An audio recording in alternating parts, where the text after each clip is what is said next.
A Klabin é uma gigante do setor de papel e celulose no Brasil.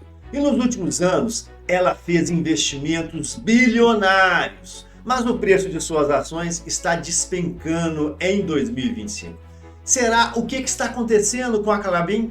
Ficou curioso? Então vem comigo, meus amigos, pois nesse vídeo eu vou fazer a avaliação econômico-financeira completa da Klabin e de quebra vou contar tudo o que está acontecendo com essa empresa. Beleza? Então bora pro vídeo, sem enrolação.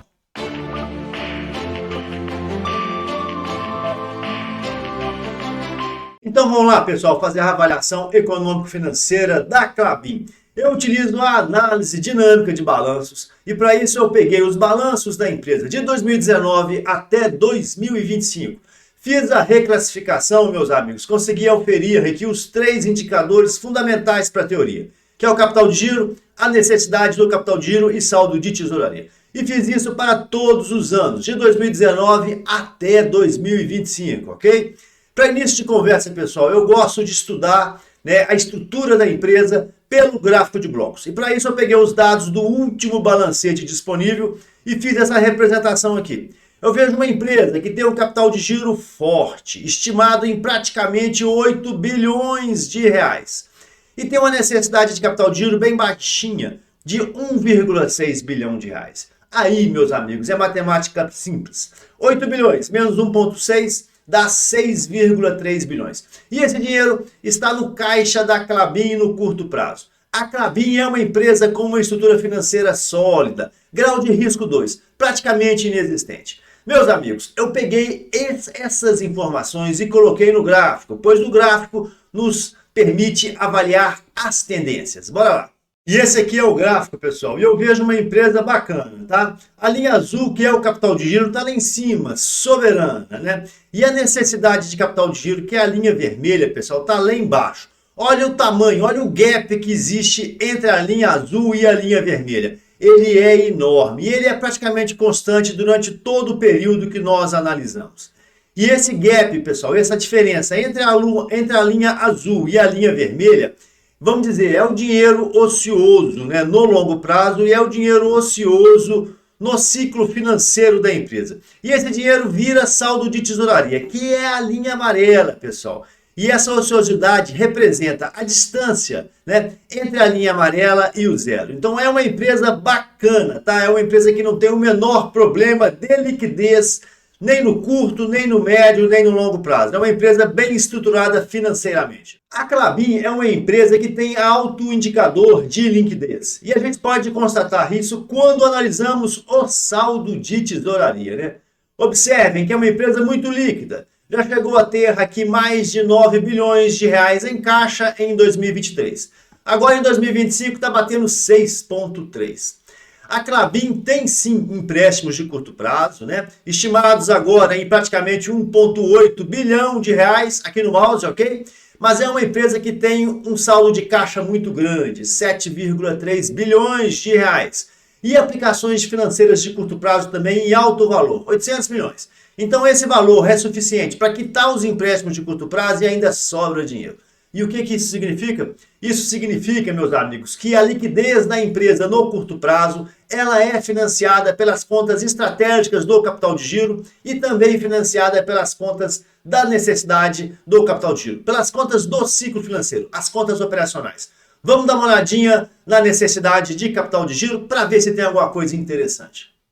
Lembra daquela liquidez do saldo de tesouraria? Quando a gente analisa a necessidade de capital de giro, a gente já começa a entender por que a Klabin é uma empresa muito líquida, tá?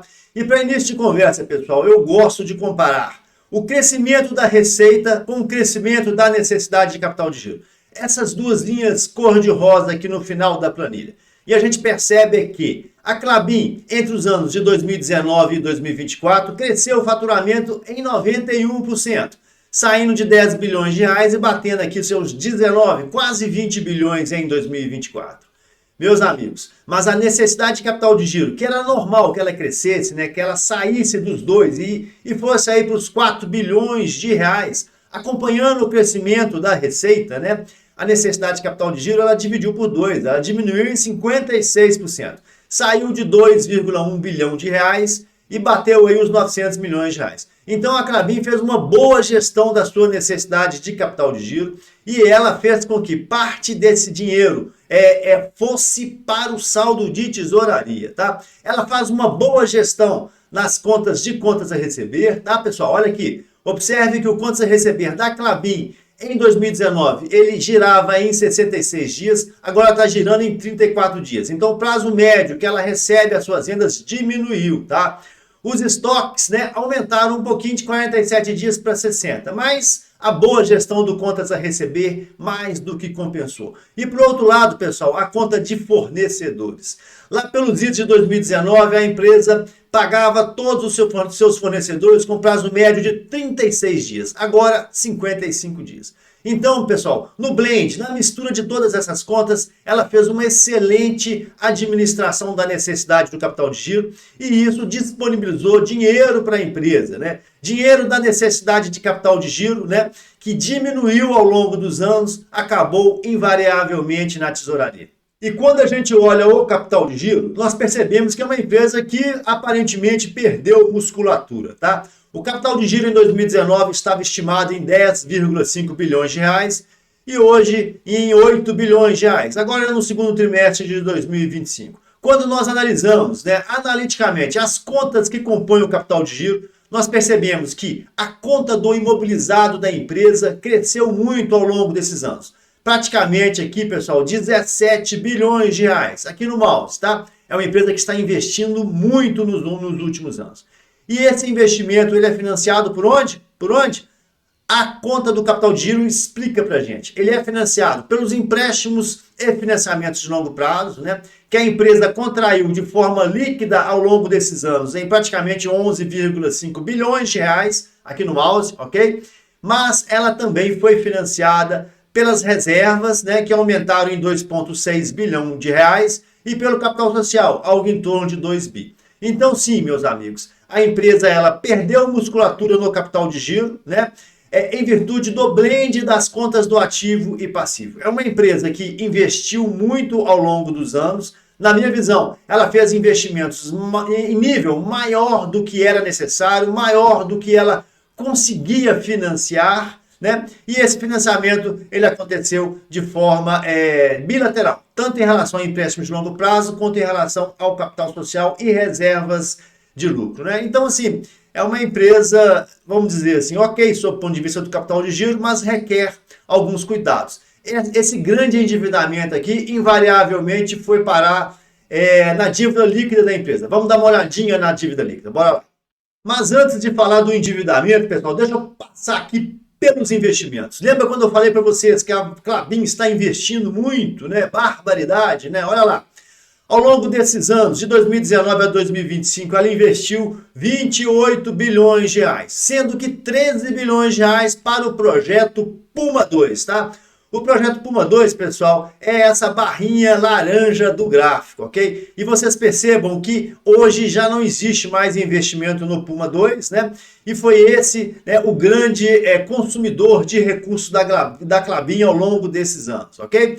O pico dos investimentos aconteceu em 2022, de lá para cá está caindo, agora em 2024 bateu 3,3, em 2025 está batendo 3,3, em 2026 a tendência, pelo que a empresa já comunicou, é ficar na mesma faixa, né? Então aqui dá para você ver, cara, é uma empresa que investiu muito ao longo desses anos, mais de 28 bilhões de reais, né? E isso ajuda a entender o endividamento da empresa, né? Beleza? Porque, obviamente, ela não gerou esse caixa todo, ela não gerou esse lucro todo para financiar tal volume de investimentos. E o endividamento da empresa a gente mede pelo indicador dívida líquida dividido pelo EBIT, né?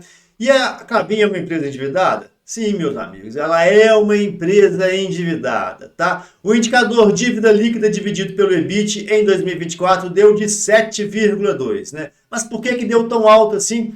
Ela tem uma dívida líquida de 32 bilhões em dezembro de 24, né? Para um EBIT de 4,4 bilhões de reais. Se eu dividir um pelo outro, dá 7,2. Significa o quê? Isso significa que a Klabin precisava de 7,2 anos para 100% do seu EBIT, né, para quitar a sua dívida líquida. O lado bom, pessoal, é que 95% da dívida da Klabin é de longo prazo.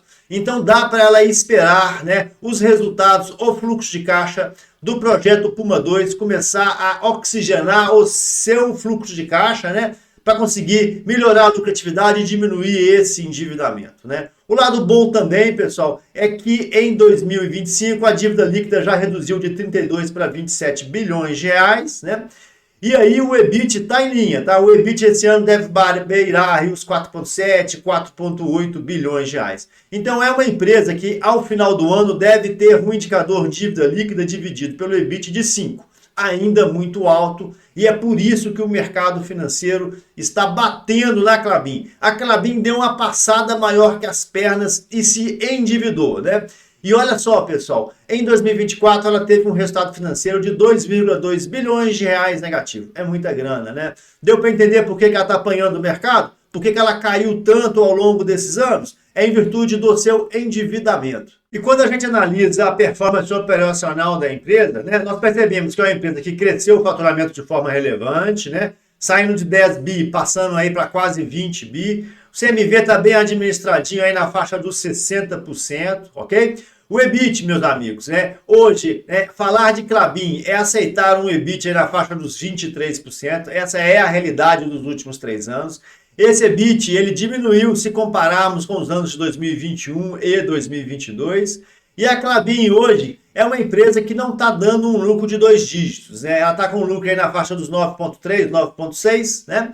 Mas eu acredito que em 2025 esse lucro líquido, pelo desempenho das receitas, das despesas financeiras que serão menores em 2025, esse lucro líquido que tem tudo para chegar na faixa dos 14%, 15%, tá? No ano passado a empresa deixou muito dinheiro na mesa com um resultado financeiro negativo de 2,2 bi.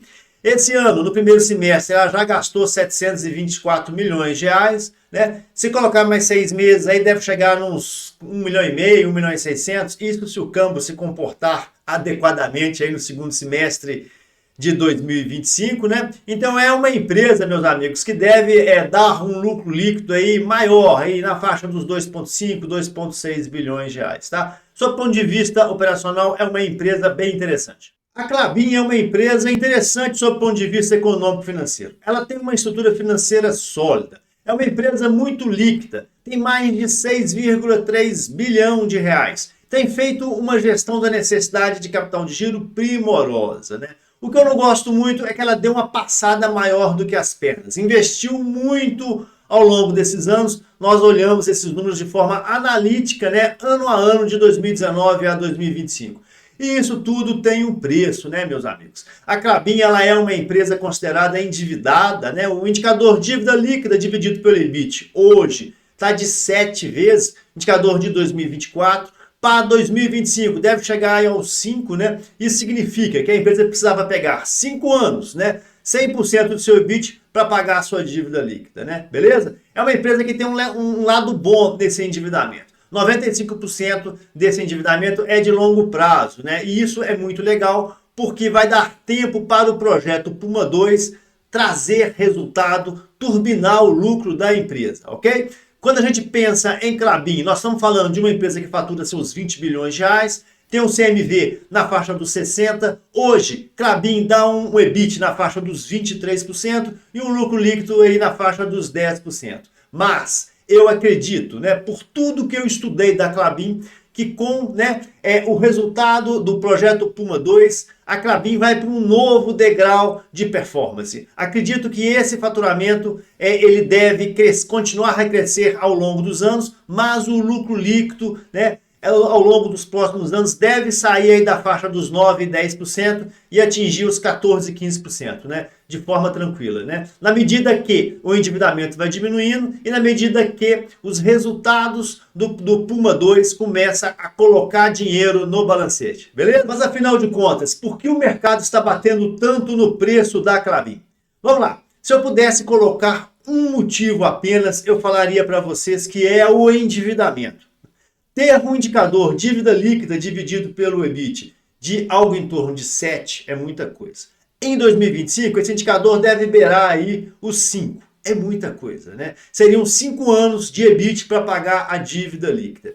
E aí o que acontece? A Klabin é uma empresa que tem um resultado financeiro muito negativo e um lucro líquido nesses últimos anos declinante na faixa aí dos 10%. Fatalmente isso impactou nos dividendos e para 2025 o que o mercado precifica é uma queda no pagamento de dividendos aí na faixa dos 40%. E aí, meu amigo, dividendo cai, preço da ação cai de forma forte, tá? Além disso, o que a gente teve em 2025 é o rebaixamento da indicação de investimento nessas empresas por parte do Itaú e por parte do Bank of America. E isso também impacta no preço das ações, né? Na verdade, pessoal, se eu pudesse resumir, é isso. A empresa deu uma passada muito grande, se endividou, ok?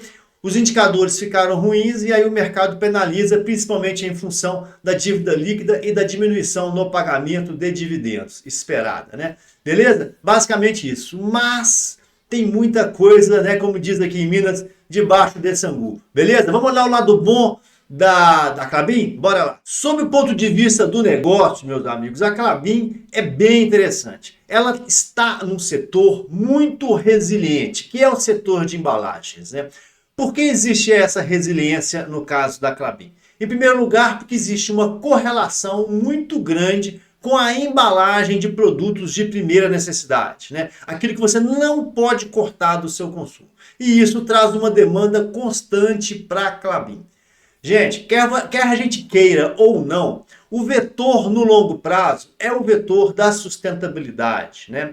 Isso é o que vai prevalecer nas empresas no longo prazo. No curto prazo, a gente pode até achar que isso é uma besteira e muitas vezes esse sentimento ele surge em virtude das variações, né, da volatilidade do curto prazo. As guerras, as tensões políticas, as questões logísticas, isso tudo às vezes desequilibra a equação de oferta e demanda e faz a gente pensar, induz a gente a pensar que a sustentabilidade é uma besteira. Mas não é. A sustentabilidade ela veio para ficar e o papel veio para substituir o plástico, ele veio para substituir o metal e veio para substituir o vidro na indústria de embalagens. Isso é caminho sem volta. Além do papel ser uma commodity mais barata, né? Ela só perde no preço para o plástico, né? Mas não dá para comparar plástico e papel, né? O papel é biodegradável. Então a tendência no longo prazo é da Klabin deslanchar, é do setor de papel e celulose deslanchar cada vez mais, ok? Agora, tem um lado muito bom o seguinte, a Klabin, ela possui 23 unidades espalhadas no Brasil e na Argentina. Ela tem um processo altamente verticalizado, ela possui florestas, ela tem comprado grandes florestas nos últimos anos, investimentos vultosos, em mais de R$ 1 bilhão, né? E a ideia é o quê? É diminuir cada vez mais a sua dependência da aquisição de florestas, né? De terceiros, né? Diminuir os custos operacionais, diminuir os custos de logística entre a colheita, entre o eucalipto e a sua indústria e melhorar a sua capacidade de produção, né? A sua performance operacional. Pessoal, esse investimento do Puma 2, ele é sensacional. E ele foi muito pesado para a companhia, né? A companhia investiu mais de 13 bilhões de reais nesse negócio, né? E agora é que esse negócio vai começar a trazer resultados. Mas vale a pena investir em Klabin? Bora lá, pessoal. Eu vou dar a minha opinião de investidor. Eu não sou analista, mas a minha opinião de investidor é a seguinte. Eu acho que vale a pena, tá? O que está acontecendo com a Klabin? De fato, ela deu uma passada maior que as pernas, né? Ela fez investimentos vultosos nos últimos anos, né? E aí ela se endividou. Esse endividamento trouxe uma perda financeira muito grande, né? Tanto em função da taxa de juros, quanto em função da variação cambial. Isso, meu amigo, impactou de forma muito forte no resultado da empresa. Isso é inquestionável, ok? Mas ela conseguiu. Ela passou durante todo esse período, né, de 2019 até 2025, investindo, pagando as despesas financeiras, mas o projeto Puma 2 está pronto, né? E ele vai começar a trazer caixa. E aí, agora é hora de você pensar se você quer ver o copo meio cheio ou o copo meio vazio, ok? Sob o ponto de vista do endividamento, sim, ela é uma empresa endividada, mas sob o ponto de vista do segmento, é uma empresa bacana, né? O setor de papel e celulose não tem limite. O céu, o infinito é o limite, né? E por outro lado, é uma empresa bem estruturada, com a capacidade de produção legal, né? Mesmo nesses anos difíceis, ela nunca deu prejuízo, sempre teve uma operação bacana. E agora está na hora de começar a receber, né, o fluxo de caixa, o resultado, o acréscimo de lucro desses investimentos. Então, ao meu ver, né, o mercado ele está vendo só o copo meio vazio. E o copo meio vazio é os dividendos mais baixos e é o endividamento. Mas você tem que olhar, é o futuro. E o futuro mostra o quê? Mostra uma tendência muito boa para a Klabin no longo prazo, na medida que os resultados vão ser turbinados. Mas pera lá, é para comprar? Cara, eu não faço indicação de investimento, você sabe. Eu compartilho as minhas teses.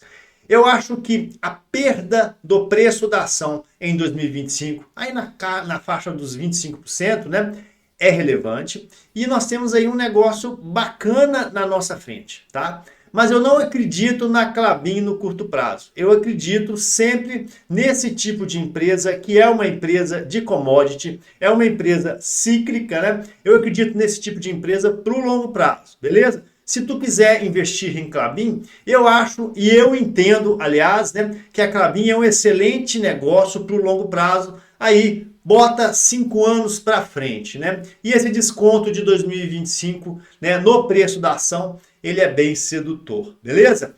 Minha opinião, eu vou comprar um pouquinho de Klabin, respeitando o blend, né? O peso de cada ação na minha carteira. Não dá para comprar muito, né? Porque não você pode perder dinheiro. Mas é um investimento de risco, em virtude muito da Klabin ser uma empresa cíclica. Mas é uma empresa redondinha, muito bem administrada. Beleza? E aí, meus amigos, vocês gostaram do vídeo?